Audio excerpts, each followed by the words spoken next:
They won't tell you, but inside Chivas, there's pressure. Also, Padilla and Camberos are looking for their revenge in this tournament. That's right, so stay with me as we talk about this and other topics. I'm Jesus Bernal, and I thank all of you for your attention. Thank you very much for being here with me to talk about the latest news regarding the Chivas team and all the topics that are happening within the sacred flock. Let's start this video with the latest news about Chivas.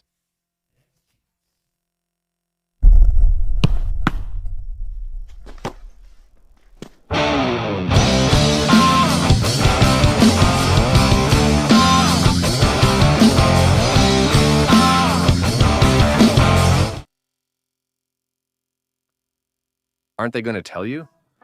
Obviously not, don't be silly. But there is starting to be some pressure within the Chivas board because of the championships that have started to be cut back. And even in the case of Toluca, with the progress the team has made, obviously there's concern about this situation. Yes, trying, of course, to... how to put it? Trying, of course, in the rebaño, to find a solution to the issue. And the only thing they can do is become champions. They have no other choice. They have to go for the title. So, under this situation, the management is, of course, working on trying to achieve it. But the pressure has definitely been increasing.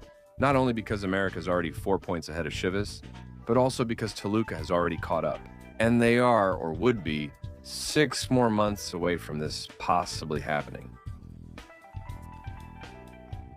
Becoming a nightmare where Chivas drops to 3rd place as the top winner.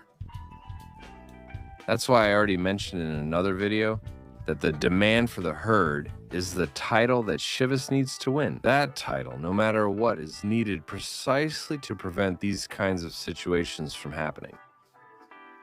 So yeah, they're not going to tell you directly. Obviously, we're under pressure, but this situation does exist within the team. As I said, today, Guadalajara's only option is to win the championship.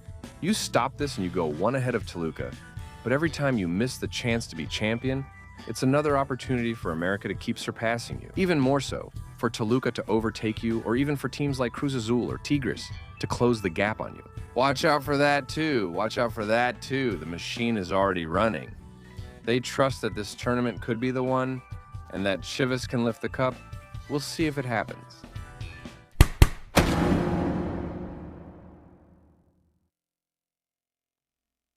Hugo Camberos and Yael Padilla are going for their rematch in this Cerda. Both players practically didn't participate last season.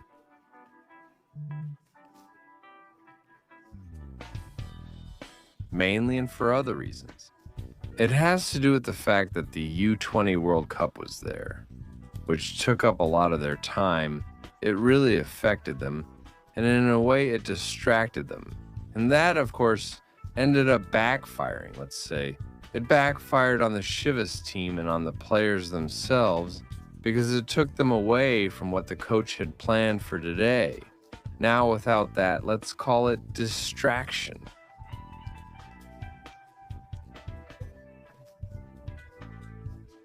They will be much more focused and concentrated on what's coming, which is the next tournament, and there's hope that things will go well for them.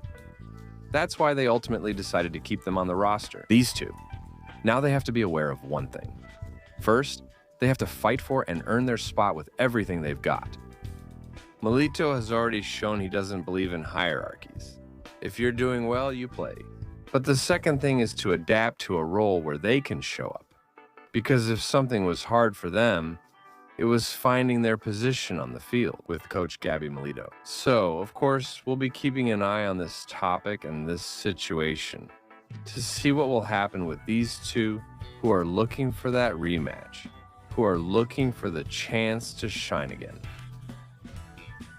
Just like they did at one point with the Guadalajara team, just like they did at one point with the Chivas squad. The truth is that both players are important.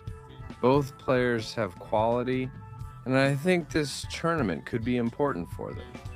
Considering that the Under-20 World Cup is no longer an issue,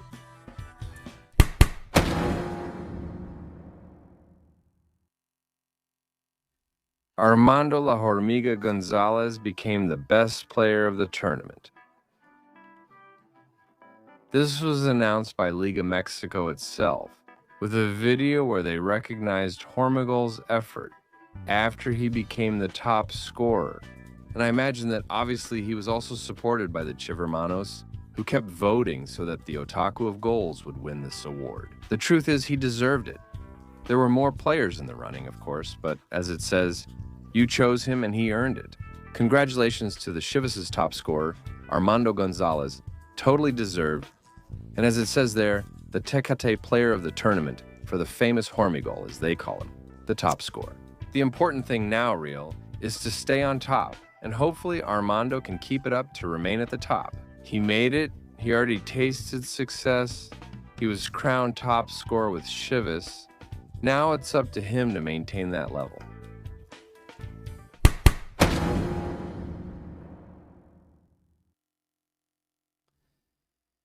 Well, the Guadalajara schedule is really interesting. The schedule is interesting for the Chivas team.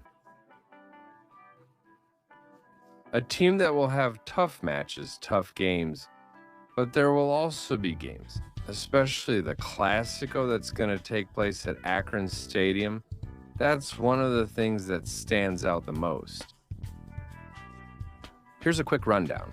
Their debut is against Pachuca. Then they visit Juarez, host Querétaro, travel to San Luis, and play Mazatlan. On match day 5, they host America. On 6 and 7, they visit Cruz Azul and Toluca. Match day 8 is a double away game. On 9, they face León at Akron, then play at Jalisco. They play Atlas, host Santos, and visit Monterrey on match day 12. Then on match day 13, they'll be hosting Pumas. On match day 14, they visit Tigres. Chivas goes twice to the Sultana del Norte. On match day 15, they host Puebla, on 16 Necaxa, and on 17 Tijuana. This is the schedule for the Chivas team for the upcoming season.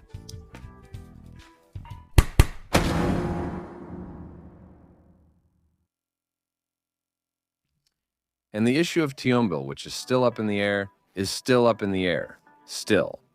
I was telling you that it wouldn't surprise me in the slightest if this guy manages to join a European club. It wouldn't surprise me. Believe me, not at all. This player has the passport, and that obviously opens the door for him to dream about this possibility. So I think it's an option and an alternative that can be explored. Also, his agent is connected with some clubs in Europe. I'm not saying top-tier clubs, but with some clubs that, of course, allow him to find a team.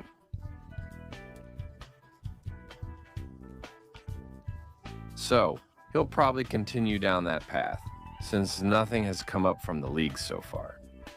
And I have no doubt that they can find a place for Komodo in the old continent.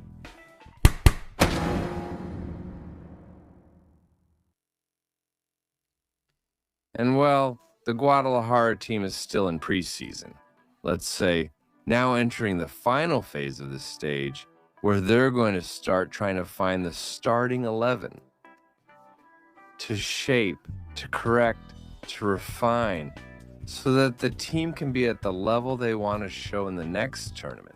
All right, this last phase isn't so tough anymore. The heavy workloads are over. Now we have to start loosening up, start letting go, start playing so the team is ready for the first match day of the Mexican Championship.